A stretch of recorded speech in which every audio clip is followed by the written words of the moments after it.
situation mondiale où les situations de guerre se multiplient.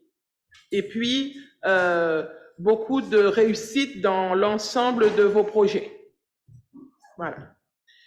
Donc, je vous propose maintenant que nous passions à la nomination du secrétaire de séance. Qui veut bien occuper la fonction de secrétaire de séance? Barbara Barthebin, est-ce que cela vous convient? Oui. J'ai vu, Sharon est arrivée. Donc, on va rajouter. OK. Bien, nous passons donc à l'ordre du jour. Le premier point de l'ordre du jour, décision modificative numéro 4 du budget principal. Alors, par rapport... Oui, Monsieur Chaumette. Madame le maire, j'ai ouvert ma tablette lundi matin, il n'y avait rien. Pour ce projet de délibération, il n'y avait rien à l'intérieur. Je viens de l'ouvrir à l'instant, il n'y a rien. Alors, il y a... Monsieur Adam nous a appelé pour nous indiquer qu'il y avait un problème qu'il n'arrivait pas à ouvrir.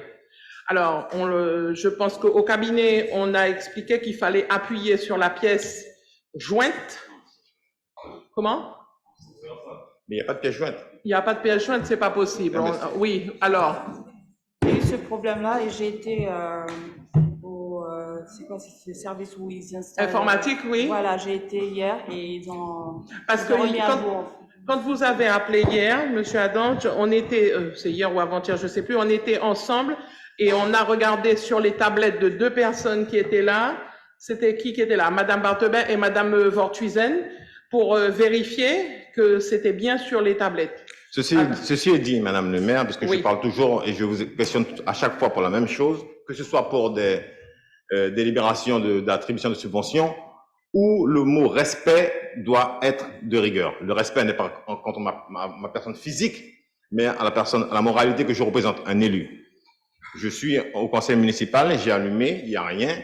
Vous comprenez que même si on le met maintenant, je ne peux pas prendre une décision là-dessus, parce que analyser un budget, un chiffre, ça se fait pas en 5 minutes. Donc, je ne voterai pas cette délibération. Très bien. Voilà. Moi, ce que je voulais vous dire, c'est que, en plus, cette délibération a bien été ce matin vue en commission des finances. On l'a présentée en commission des finances. Mais vous la voyez, vous ne l'avez pas. Je suis d'accord.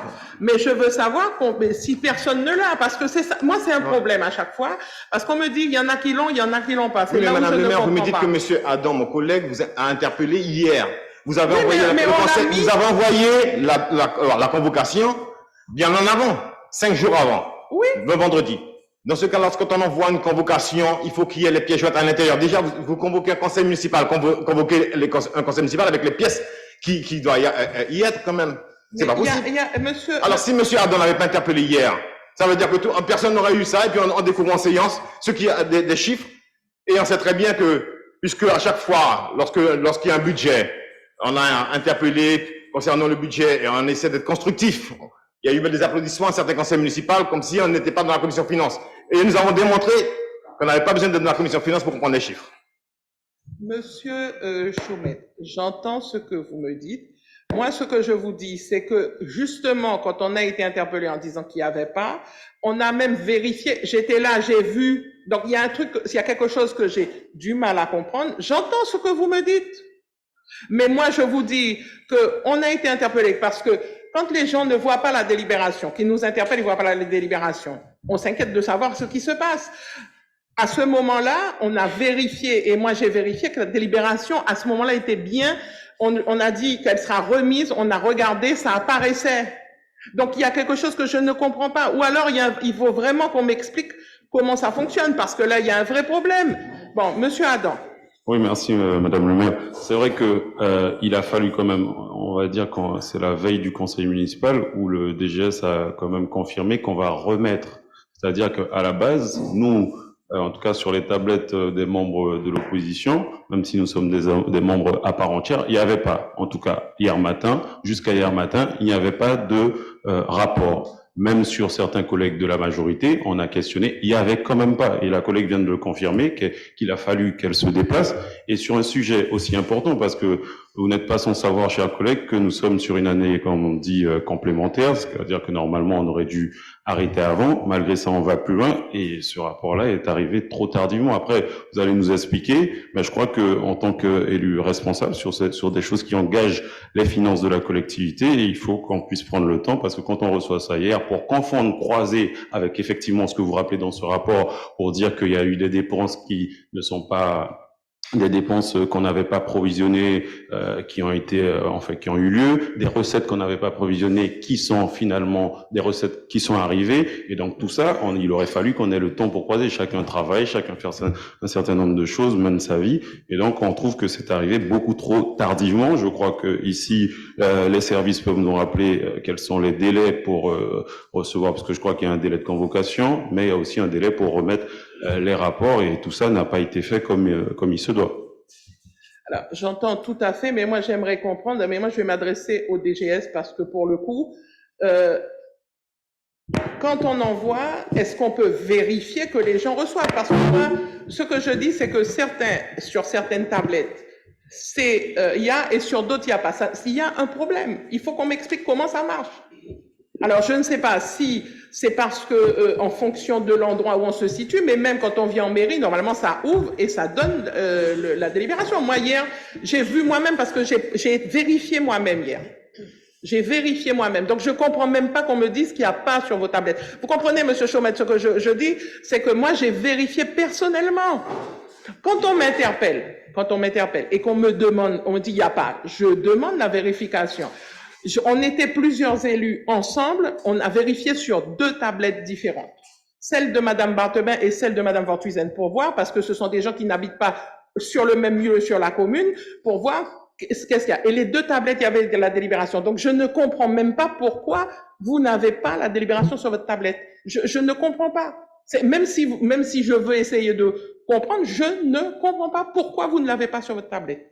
Très honnêtement. Donc vous comprendrez que pourquoi je ne peux pas prendre de décision concernant cette délibération. Je comprends, Monsieur Chaumet. Je ne peux pas vous dire autre chose. Je ne peux que comprendre ce que vous me dites. Moi, je sais que on a fait les envois. On a vérifié, quand vous avez dit que vous n'avez pas reçu, on a vérifié. Et heureusement que vous nous l'avez dit parce que vous êtes le seul à nous l'avoir dit. Je le dis très honnêtement. Et je n'ai pas eu et ensuite, hier après-midi, on a vérifié. Nous étions plusieurs, on a vérifié. Donc, je ne comprends pas que certains l'aient et que certains ne l'aient pas. Alors, moi, je vais demander quelque chose parce que je suis fatiguée. Là, vraiment, on veut bien faire beaucoup de choses dans le cadre de la préservation de la planète, mais je vais demander à ce qu'on recommence à faire des dossiers papier. Parce que je ne peux pas avoir des dossiers qui arrivent et des dossiers qui n'arrivent pas. Ça, c'est pas possible. Donc, monsieur le DGS, à partir de maintenant, vous envoyez sur la tablette et on fait un dossier papier. Chacun reçoit son dossier papier. Parce que monsieur Saint-Luce aussi, régulièrement, a ce problème-là, il ne reçoit pas. Madame le maire. Oui, monsieur Moi, je resterai écolo. Je veux pas de papier parce que j'ai jamais eu de problème de tablette. Donc, je pense qu'il faudrait réfléchir à une autre solution. Une fois la convocation peut-être envoyée et reçue, que ceux qui n'ont pas reçu le dossier se rapprochent du service concerné et demandent une version papier. On ne peut pas aller à contre-courant de donc on nous impose maintenant même d'être. Donc oui, qu'on puisse imprimer un certain nombre de feuilles pour 43 élus, je trouve que c'est trop. Donc, s'il faut une version papier, que cette version papier soit demandée par ceux qui le veulent. Mais moi, je n'ai jamais eu de problème de tablette, alors je refuse qu'on généralise. D'accord. Je n'ai jamais eu de problème de tablette. Je ne veux pas qu'on considère que les services ne font pas leur travail ou le font mal. Parce que moi, je n'ai pas eu de problème et mes collègues sont ici présents, ils pourront confirmer, ceux qui n'ont jamais eu de problème comme moi. On va faire différemment. Que ceux qui ne veulent pas de version papier puissent l'écrire. Ou que ceux qui veulent une version papier l'écrivent. Mais en tous les cas, moi, il faut que ce problème soit réglé. C'est pas la première fois que ça arrive et c'est absolument agaçant. Oui, monsieur. Madame le maire, je tiens à préciser que aucun membre de notre groupe n'a demandé de version papier. Non, monsieur, je n'ai pas dit ça. Non, mais je ne dis pas ça et je ne dis pas que vous l'avez dit. Et d'ailleurs, je suis plutôt de l'avis du collègue Jean-Baptiste de dire que On n'a pas besoin de généraliser à imprimer quoi que ce soit.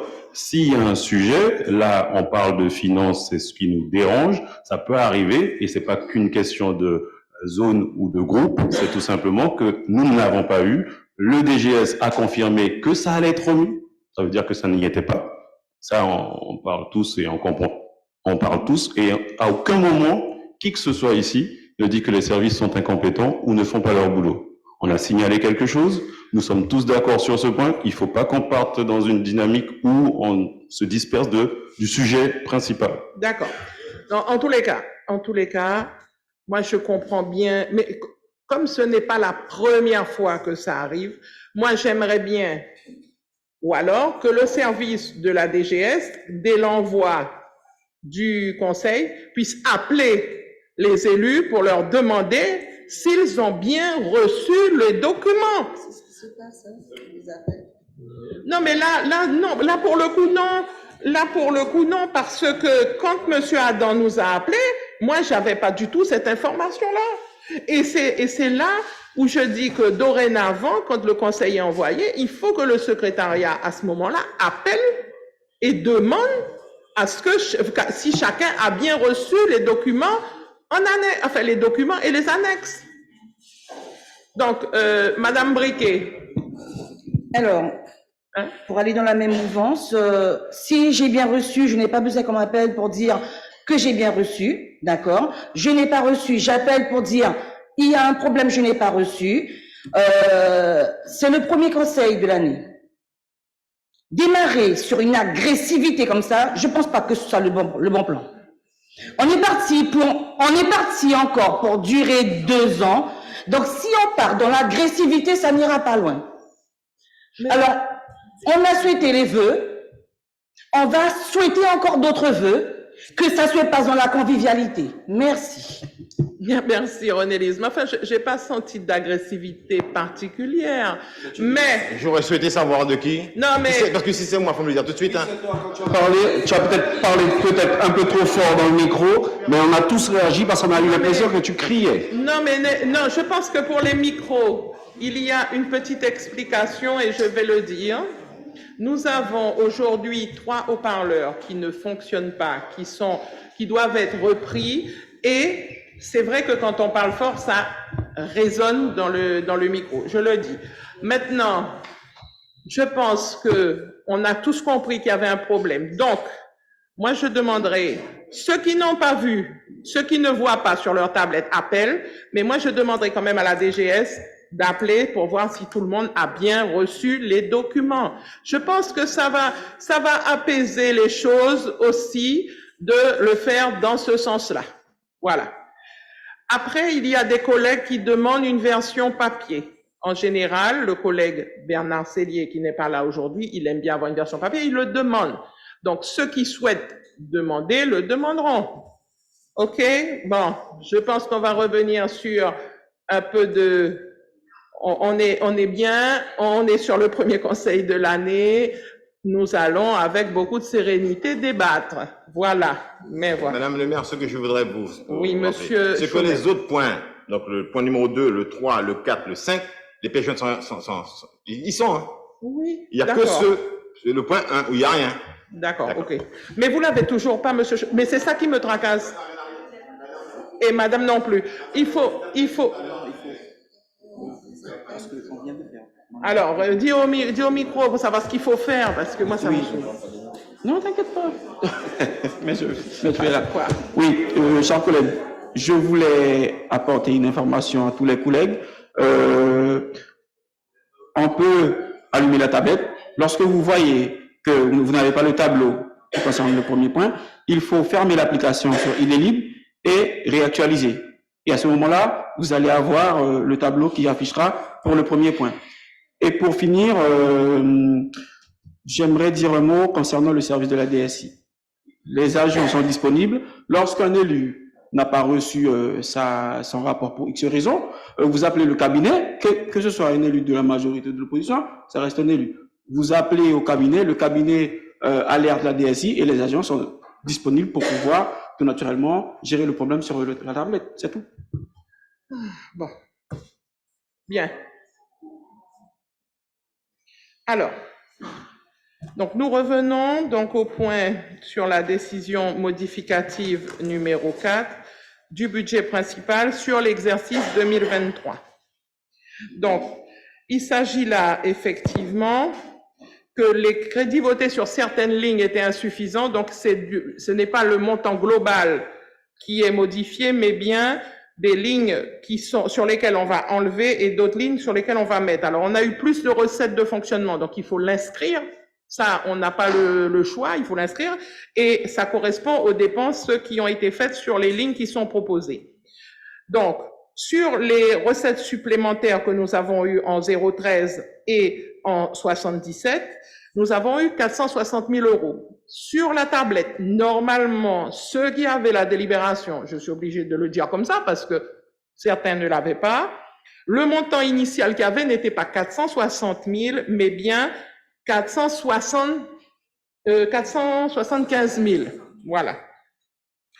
Donc, il faut voir qu'il y a eu une modification par rapport à ce que vous aviez, c'est que on avait mis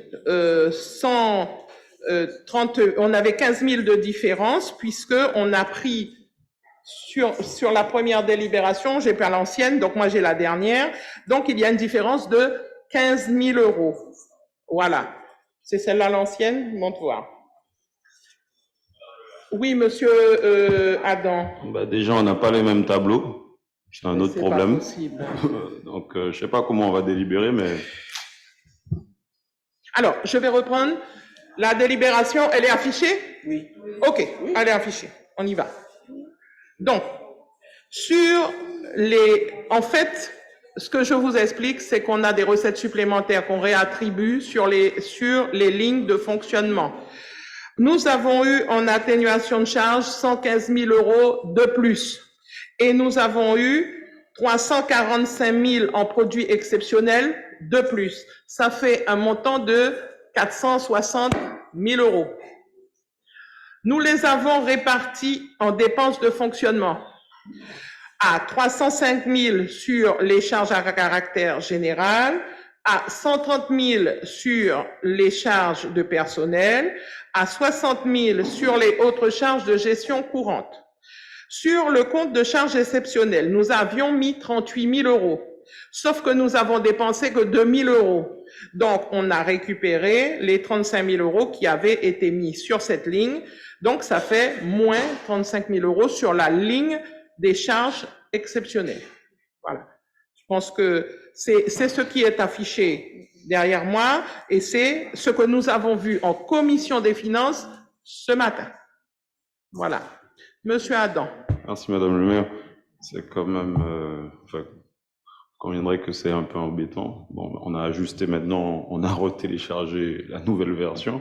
Donc, si on avait travaillé sur cette version, est-ce que vous pouvez me dire concrètement qu'est-ce qu'il y a dans les 305 000 euros d'ajustement qu'il y a là en charge à caractère général, qu'est-ce que c'est quoi? En charge de personnel, qu'est-ce qu'on a augmenté, qu'est-ce qu'on a fait? Autre charge de gestion, enfin préciser de manière plus cohérente pour nous. Merci. Alors, il y a une bonne partie sur les charges à caractère personnel, sont les dépenses qu'il y a eu pour les fêtes des arbres de Noël de fin d'année. D'habitude, nous avions une vingtaine de fêtes de quartier. Cette année, nous en avons eu plus de 30, qui c'est qui peut me donner le chiffre? Il me semble que c'est 32 ou 33. C'est ça, hein, 33 fêtes de Noël, donc on en a eu 13 de plus de l'année antérieure. Donc ça, ce sont des charges à caractère général. Ensuite, nous avons sur les charges de personnel, c'est vraiment les remboursements des frais de formation des agents. Aujourd'hui, nous avons eu 50% pratiquement des agents qui sont partis en formation sur des formations qui étaient plus longues à Cayenne. Les policiers qui sont partis en formation régulièrement aussi, puisque pour les formations de tir, ils sont obligés d'aller régulièrement. Et d'ailleurs, ils ont ces formations sont régulières et doivent avoir lieu tous les trimestre, il me semble. Donc, en fait, ces charges-là, on les a mis sur ces comptes-là parce que ça correspond à ce que nous avions. Ensuite, sur Les produits exceptionnels, peut-être nous donner, Madame Adjoda, la composition des recettes exceptionnelles. Mesdames et messieurs les élus, bonjour. Donc, pour terminer, le chapitre 65, c'est ce qui nous manquait pour payer les pompiers du mois de décembre, puisqu'on a eu une évolution de ce chapitre-là, notamment par rapport à la contribution aux crèches qui a augmenté. Concernant les recettes, les atténuations de charges, ce sont les remboursements des contrats aidés qu'on n'avait pas inscrits, en fait, sur ce compte-là. Donc, du coup, on les inscrit, puisqu'elles ont été perçues, ces recettes-là. Et les produits exceptionnels, c'est le produit des ventes.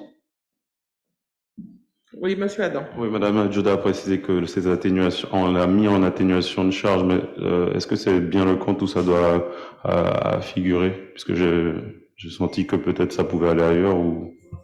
Non, En fait, c'est parce qu'on est passé en M57 et qu'en M14, c'est pas sur ce compte-là que ça va. En M14, ça va sur un compte de classe 7, alors qu'en M57, on nous demande de le passer en atténuation de charge, en compte 013. C'est juste, c'est la nomenclature qui bouge, mais ça n'a aucun impact puisque de toute façon, c'est la même section, c'est une recette en fait. Oui, monsieur Adam. Et vous avez dit qu'il y a quoi en produit exceptionnel? Dans les projets exceptionnels, il y a les produits des ventes. Des ventes. Les ventes de terrain. Vente de terrain. Ah. Vente de terrain. D'autres questions? Alors, j'ai oublié de dire que la commission finance de ce matin a émis un avis favorable sur cette décision modificative. Chapitre Monsieur Thomas. 77, les produits exceptionnels, il n'y a que de la vente. C'est essentiellement de la vente. Oui. Ben, c'est les terrains que nous avons vendus. Donc, quand on signe les actes de vente, à ce moment-là, on récupère. Donc, comme on ne sait pas forcément au début d'année combien de ventes on va faire, c'est quand on les fait qu'on sait qu'est-ce qu'on a perçu, en fait. D'accord. Et l'atténuation des charges d'un montant de 115 000, c'est essentiellement ce que vous avez dit. Non, c'est que les contrats aidés. Que les contrats aidés. Une partie des contrats aidés. Voilà. Les contrats aidés. Tout ne va pas là, c'est une partie des contrats aidés. Les contrats aidés sont gérés sur un système différent des comptes aujourd'hui dans le cadre de la M57. Donc, on a, même quand on fait, c'est SILAE, enfin, c'est un logiciel qui s'appelle SILAE qui rembourse une partie du contrat aidé. Et cette somme-là, nous ne l'avions pas mise, nous, dans cette partie-là, puisque l'année précédente, ça n'allait pas là. Et donc, du coup, on a eu en plus cette somme-là. Donc, cette somme-là, on l'a mise là. Voilà. D'accord. Il y a un instant, vous aviez parlé de remboursement de frais de formation des agents. C'est-à-dire que c'est les charges de personnel. Dans les charges de personnel, les agents qui sont partis en formation dans l'année, puisqu'on a eu plusieurs formations qui étaient obligatoires et des formations qui coûtent plus, donc les agents sont partis sur 4-5 jours. Et donc, on a eu plus de remboursements à effectuer. Quand on sait qu'aujourd'hui, on a eu en nombre de formations, alors j'ai pas le chiffre exact sous les yeux, mais on a un montant important d'agents qui sont partis en formation pour plusieurs raisons. Tous les policiers doivent partir en formation et avec une formation tir pour 3 fois par an. Aujourd'hui, voilà. On a aussi tous ceux qui sont partis pour les permis de construire, parce qu'on avait l'obligation de former ceux qui font les permis de construire. On a fait la préparation aussi pour tous ceux qui ont fait les concours. Donc, il y en a qui sont partis passer les concours. Il y a un certain nombre d'agents qui sont vraiment qui sont partis et qui ont eu la nécessité de se faire rembourser de leurs frais. Sauf que, au bout d'un moment, on ne pouvait pas savoir à l'avance ce que ça coûterait au bout. C'est toujours très compliqué. Voilà. D'autres questions? S'il n'y en a pas, je vous propose de passer la délibération aux voix. Qui est contre? Qui est contre? Alors, j'ai Monsieur Chaumet est contre et Madame Panel est contre. Monsieur Adam est contre.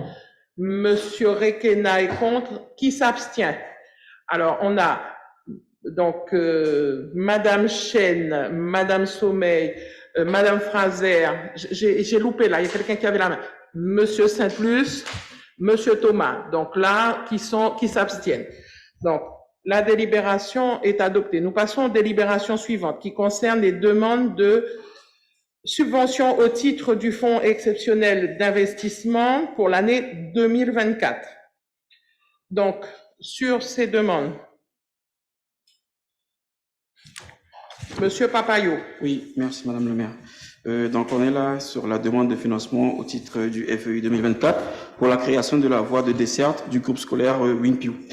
Donc actuellement, on a lancé le chantier, on est en phase de terrassement sur l'école, le groupe scolaire qui sera créé derrière le collège Albert Lone, plus précisément. Et donc il faut lancer la demande de subvention au titre du FEI pour l'année 2024 pour pouvoir réaliser cette voie qui va desservir et l'école WinPew et l'école Paul-Sinard aussi. Parce que je rappelle que ça sort de la rue Paul Castin pour arriver sur la route de Paul-Sinard. Et donc vous avez le tableau devant vous. Au titre du FEI, on demande 2 080 000 € et 520 000 € de reste à charge pour la commune de Saint-Laurent pour un total de 2 600 000 €. Donc, ceci étant exposé, il a demandé que le conseil municipal approuve l'opération de création de la voie de desserte du groupe scolaire WinPew et son plan de financement autorise Madame le maire à solliciter les subventions et à signer tout document se rapportant à ce projet. Madame le maire, les études de maîtrise d'œuvre relatives à la liaison que je viens de citer ont été réalisées et les études environnementales aussi. Et donc, les travaux sont prêts à démarrer. D'accord. Mais ça, si les travaux démarrent, c'est pour desservir l'école WinPew. Oui. Et ça mettra combien de temps? L'école, elle est prête. Enfin, je vais poser après la question à Madame Loachong pour savoir quand est-ce que l'école sera prête. Mais donc, ces travaux-là, ils commencent quand? Là, maintenant? Là, maintenant, là, on fait le terrassement et puis... D'accord. Et l'école, elle doit ouvrir quand? À Madame Loachong? Dans 2 ans. Dans 2 ans. Bon, ben, c'est bien. Pas cette rentrée, En 2025, la rentrée 2025. L'entrée prochaine, oui. D'accord. Ça veut dire que si les travaux ne sont pas finis pour septembre, il n'y a pas de... D'accord. Ok, très bien. D'accord. Ok. Bien. Y a-t-il d'autres questions? S'il n'y en a pas, je vous propose de passer la délibération aux voix. Qui est contre? Qui s'abstient? Donc, la délibération est adoptée. Nous passons à la délibération suivante qui concerne la demande de financement au titre du FEI pour l'aménagement du nouveau cimetière. Oui, donc, chers collègues, comme vous le savez, aujourd'hui, notre cimetière qui se situe au centre-ville arrive à saturation et donc, on a demandé une demande de subvention sur le FEI, donc le Fonds d'investissement exceptionnel, pour pouvoir réaliser un nouveau cimetière. On avait déjà fait cette demande l'an dernier, on n'avait pas eu, et donc on redemande sur 2024 pour pouvoir réaliser notre cimetière, comme disait Madame le maire ce matin en commission des finances. C'est très très urgent pour la ville de sortir un nouveau cimetière. Et donc, c'est pour cette raison qu'on lance cette demande. Et donc, vous avez le plan de financement devant vous, où on demande 5 600 000 €, donc qui représente 80% du financement au titre du FEI, et 1 400 000 € pour la ville de Saint-Laurent-du-Maroni, qui représente 20%, et donc pour un total de 7 millions d'euros. Donc voilà, donc ceci étant exposé, il est demandé que le conseil municipal approuve l'opération d'aménagement de nouveau cimetière communal et son plan de financement, et donc autoriser Madame le maire à solliciter la subvention et à signer tout document se rapportant à ce projet. Alors, il faut ça. Excusez-moi, je vais donner des précisions sur le nombre de décès qu'il y a à Saint-Laurent. On est passé de 2013 de 126 décès par an à 2023 à 266 décès par an. C'est-à-dire qu'on a une augmentation depuis le Covid. Alors, pour le Covid, on a commencé en 2020 à avoir une augmentation. On était à 191 décès. En 2021, il y a eu une chute, 71 décès. Et après, c'est reparti avec une hausse beaucoup plus importante. Ça nous fait 233 décès en 2022, 266 décès en 2023. Et aujourd'hui, on a constaté, même depuis le début de l'année, qu'on a environ une dizaine d'enterrements jour. 5 enterrements jour. Ce qui fait que c'est un peu compliqué. C'est compliqué. Et le sujet, c'est que le nombre de naissances n'a pas baissé, ne baisse pas. On est toujours à plus de 3000 naissances. À titre d'information, la population aussi a passé le seuil des 50 000 au 1er janvier. Donc, on a le chiffre exact de tête, je l'ai pas, mais je sais qu'il s'agit de 50 537. 50 537. Je rappelle que ce chiffre correspond au recensement de 2021, hein, puisqu'on a toujours 2 ans de décalage et qu'on a autant de naissances en 2022, en 2023. Et donc, voilà. Et puis, j'ai appris que aujourd'hui, enfin, ça a été dit, que le recensement des zones de squat serait exhaustif. Donc, j'espère que nous allons avoir un changement, mais ça fera pas malheureusement en 2024, mais ça sera pour 2027. Voilà, janvier 2027. Donc, moi, ce que j'ai fait, je vous le dis quand même, j'ai demandé au DGS de préparer un courrier pour Monsieur le Préfet parce que les études concernant la loi sur l'eau et les préparatifs d'un cimetière sont très, très longs. Ces études sont très, très longues et c'est très long et donc ça nous pose, sur la durée, ça nous pose problème parce que dans le meilleur des cas, on peut avoir un cimetière à peu près qui pourrait être fonctionnel en 2025. C'est ça, hein? Merci. Alors qu'il faut on a fait l'extension du cimetière sur le côté. Les premiers enterrements sur ce côté vont commencer cette semaine. Vous savez, du côté où il y avait les bambous sur le côté du cimetière. Donc, ça commence cette semaine. Ça veut dire que là, on a 200 places. Donc, il faut absolument que ça s'accélère. Donc, j'ai demandé à ce qu'on puisse faire un courrier au préfet pour que les services qui instruisent les dossiers puissent accélérer concernant le cimetière de Saint-Laurent-du-Maroni. Oui, Monsieur Papayo. Je voulais compléter mes propos en disant que nous avons la maîtrise foncière, c'est-à-dire on a la parcelle AK53 qui se situe sur l'avenue Paul Castin pour réaliser ce cimetière. Donc il manque que... Voilà, on a deux parce qu'il faut le choix. Alors en plus, ça, dans le cadre de la création du cimetière, il faut qu'il y ait une vérification de la possibilité, enfin de l'emplacement. Et donc dans le cadre des études, il y a 2 parcelles qui ont été identifiées. Et donc le bureau d'études travaille sur les 2 parcelles en même temps pour identifier la parcelle qu'il faut pour faire le cimetière. Alors, il y en a une sur la route de Saint-Jean et une sur la route de Paul Castin. Voilà. Monsieur Adam.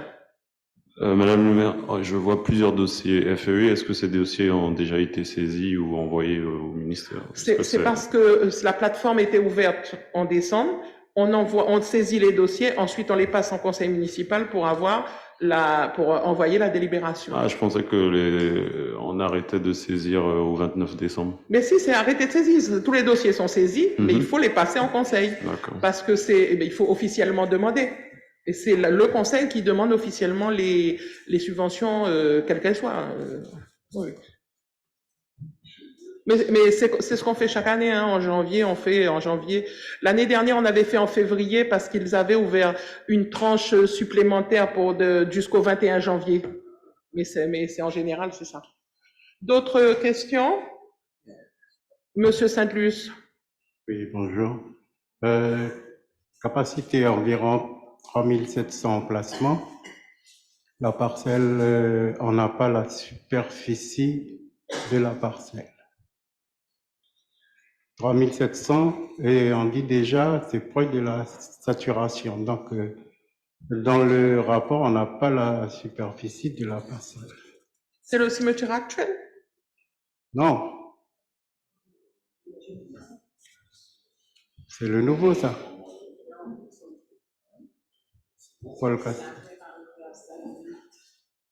Le cimetière entrée de ville possède une capacité de 3700 emplacements, celui-là, et se trouve proche de la saturation, celui-là. C'est pas le nouveau. Celui actuel? Oui.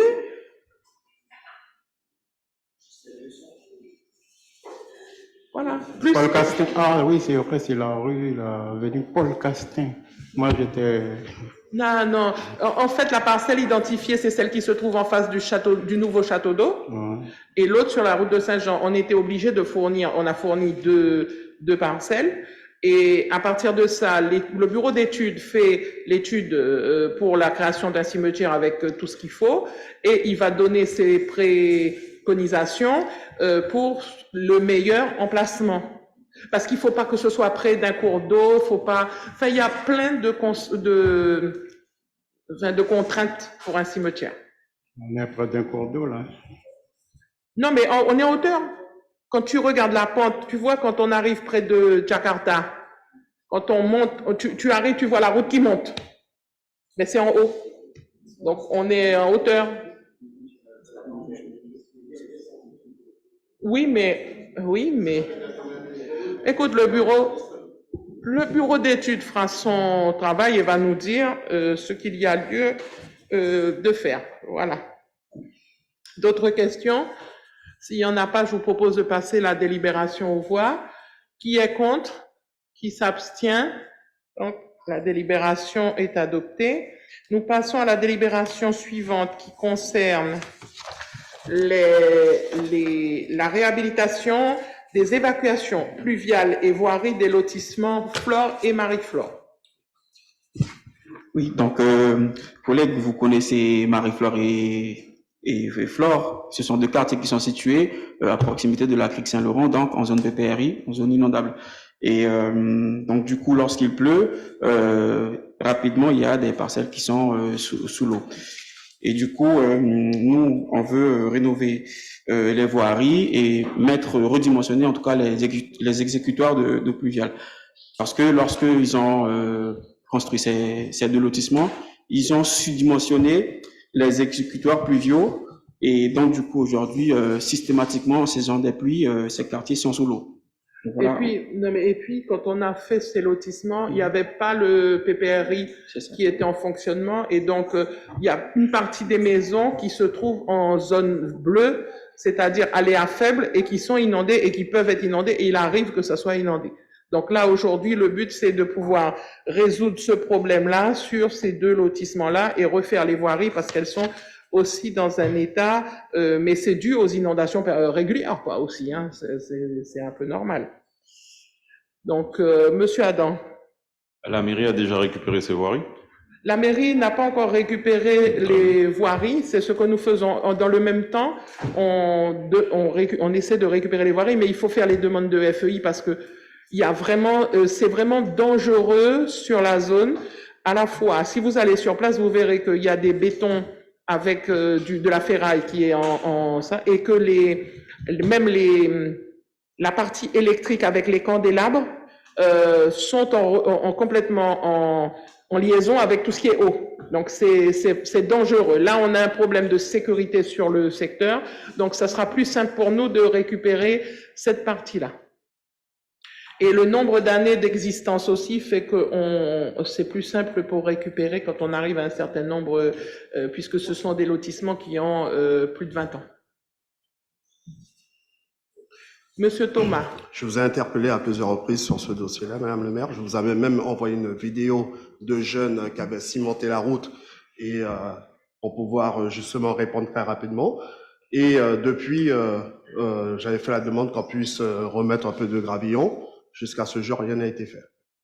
Et comme vous le dites si bien, ça devient très dangereux. Donc, s'il y a moyen, avant que l'on puisse avoir ces subventions, que nous fassions quelque chose qui puisse permettre à tous les citoyens quartier Marie-Flore et Flore de pouvoir circuler convenablement, en ajoutant des gravillons. C'est tout ce qu'ils demandent. Alors, je ne sais pas, parce que j'ai demandé, moi, au service technique route, s'il faut mettre des gravillons ou s'il faut mettre... qu'est-ce qu'il faut mettre? Et j'ai pas la réponse pour le moment, mais c'est en cours. C'est-à-dire, c'est quelque chose pour lesquels je me suis inquiété. Et on verra. Soit ce sont des gravillons, soit c'est du béton. Enfin, soit c'est du béton, soit c'est. Mais il y aura quelque chose qui sera positionné, mais de faible capacité, puisqu'on va refaire le tout. C'est juste pour limiter la difficulté. Absolument, je vous rejoins totalement. Mais comme la demande a été faite depuis un certain temps. Et je pense que les services sont en capacité de pouvoir nous répondre très rapidement parce que là, nous avons les plus fortes qui vont arriver. Et là, la route est déjà désastreuse et là, on ne pourra plus circuler. Il n'y a qu'une seule voie d'entrée. Je parle de Flore et comme Marie-Flore aussi. De toute façon, les services, monsieur... Donc, ça devient très urgent. Il n'est pas là tout de suite. Monsieur le DGS, vous verrez ça avec les services. Mais c'est quelque chose auquel on a pensé parce que je suis moi-même allé sur place. Suite à ce que tu m'avais envoyé, je suis allé voir moi-même. Monsieur Chaumet. Madame le maire, la solution de passer le béton comme à l'ancienne pour pouvoir remettre la voirie d'un certain niveau, enfin, de sécurité, est-ce que c'est la solution à terme ou à terme, il y aura peut-être un enrobé, quelque chose de plus... Non, non, là, ce qu'on fait, c'est je sais pas, c'est une solution provisoire pour aider les grandes difficultés, vous voyez. Mais à terme, ça sera, on essaie de faire quelque chose de correct. Une fois que vous aurez récupéré cette voirie, vous allez faire quelque chose avec un enrobé. Comme on a fait sur les autres voiries qu'on a récupérées. En fait, là, c'est vraiment le problème. Avant de faire la voirie, il faut changer les exutoires d'eau pluviale. Parce que le dimensionnement des exutoires d'eau pluviale est sous-dimensionné. Voilà, donc première action, on va colmater les brèches, comme on dit, on change les exutoires d'eau pluviale et après on refait les voiries parce que si on ne change pas les exutoires, ça ne sert à rien, l'eau va remonter, même si on refait les voiries, l'eau va revenir dessus. Voilà. Bien, d'autres questions? S'il n'y en a pas, je vous propose de passer la délibération aux voix. Qui est contre? Qui s'abstient? Donc, la délibération est adoptée. Nous passons à la délibération suivante qui concerne, toujours sur du FEI, pour l'aménagement du boulevard Maloué. Oui, alors c'est une demande qu'on avait déjà fait l'an dernier, mais on a du mal à obtenir des subventions pour le réaménagement du boulevard Maloué parce que on prévoit de réaménager la voirie et donc de faire davantage de places de parking par rapport aussi aux autres projets d'hôtels, de restaurants qui sortiront dans cette zone et donc on a voulu anticiper, mais l'an dernier on n'a pas eu la subvention et donc on redemande cette année au titre du FEI 772 549 € et 60 centimes, ce qui représente 80% des financements et 193 137 40 centimes d'euros pour la commune pour un total de 967 5 687 € pour pouvoir réaliser le réaménagement du boulevard Maloué avec les places de parking. Alors, au FEI, comme vous savez que c'est une somme qui est répartie avec toutes les autres communes, les délibérations qui sont proposées dans l'ordre, hein, c'est-à-dire qu'on nous demande un ordre de priorité. Donc nous, la priorité, c'est la voie pour l'école, le cimetière, ensuite Flore Marie-Flore et en dernier, c'est cette place de parking. C'est-à-dire que on est obligé de mettre un ordre, mais c'est bien cet ordre-là qui sera proposé quand le préfet va me demander quel est l'ordre qu'on met, la priorité et on décline. Voilà. Je veux dire par là que c'est pas nous qui décidons de l'ordre de ce qui, voilà, ils nous donnent ce qu'ils ont, mais on fait passer par ordre.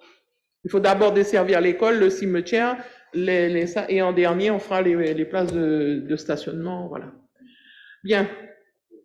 Pour des questions sur ce point, Monsieur Chaumet. Mais vous recevez une notification quand? En cours d'année? En cours d'année. En cours d'année, c'est-à-dire qu'en cours d'année, en général, parfois on a des réponses en juin, parfois ça tombe octobre. Enfin, septembre-octobre, ça dépend. Pour un projet ou pour tout l'ensemble des projets? Non, non, par projet. Au fur et à mesure, on nous donne pas la liste comme ça. On a une notification par projet. Et par contre, on nous dit, ben non, on ne peut pas vous donner, il n'y a plus de sous, par exemple. Ça peut être ça aussi, hein. Ils vous disent, il n'y a plus de fonds, donc vous n'avez pas. Mais en général, c'est une notification par projet et on n'a jamais la date exacte de la notification quand on la reçoit. Donc, si dans l'hypothèse que vous avez une notification pour un projet au mois de juin, donc pour 3 projets, vous risquez de le reporter l'année prochaine? Mais c'est ce qui s'est passé là. C'est ce qui s'est passé puisque pour le boulevard Maloué et ça, on avait déjà demandé l'année dernière. Et on nous a dit que non. Donc, on redemande cette année. L'année dernière, on avait demandé la route de police Nard pour le pont. On a eu. Donc, les travaux vont se faire cette année parce que on l'a eu en milieu d'année. Voilà, c'est le rythme de l'administration. Bien. Oui. L'an dernier, je me rappelle que avec le ministre Monsieur Carinco, j'évoquais le sujet de la DSIL ils avaient mis 7 millions, si ma mémoire est bonne, sur la décile, mais c'était le chiffre que nous, on avait besoin. C'est-à-dire que Saint-Laurent, sur les 22 communes, on avait besoin des 7 millions pour financer les différents projets que nous avons. Madame le maire vient de citer l'avenue Paul Castin. On a besoin de 14 millions pour rénover l'avenue Paul Castin. On a besoin d'1 million pour m'allouer les places de parking et tout. Et vous voyez, ils donnent 7 millions, un chiffre, dont c'est une commune seulement qui a besoin de ça. Donc, voilà, donc après, c'est chacun qui défend son projet, et puis on essaie de... Voilà, mais on n'a jamais la certitude de la date où on va nous donner les sous. Là, par exemple, on nous a donné l'année dernière les sous pour les berges, le renforcement des berges à la place de la République. Donc là, on a les subventions. Donc cette année, les études sont en cours. Et comme ça, on peut y aller. Mais c'est toujours un décalage, je dirais comme ça, avec l'administration. Bien, d'autres questions? S'il n'y en a pas, je vous propose de passer la délibération aux voix. Qui est contre? Qui s'abstient? Donc la délibération est adoptée. Bien, nous arrivons au terme de ce conseil, qui est un petit conseil, et je vous remercie de votre présence. Et puis, comme je vous le disais au début, je réitère mes bons voeux pour cette nouvelle année. Bonne fin de... Ah, je voulais présenter, hop là, avant que tout le monde parte, c'est Manon. Donc, nous avons parmi nous une architecte pour le SPR. Alors, je vais la laisser se présenter puisque c'est une obligation que nous avons dans le cadre patrimonial. Voilà.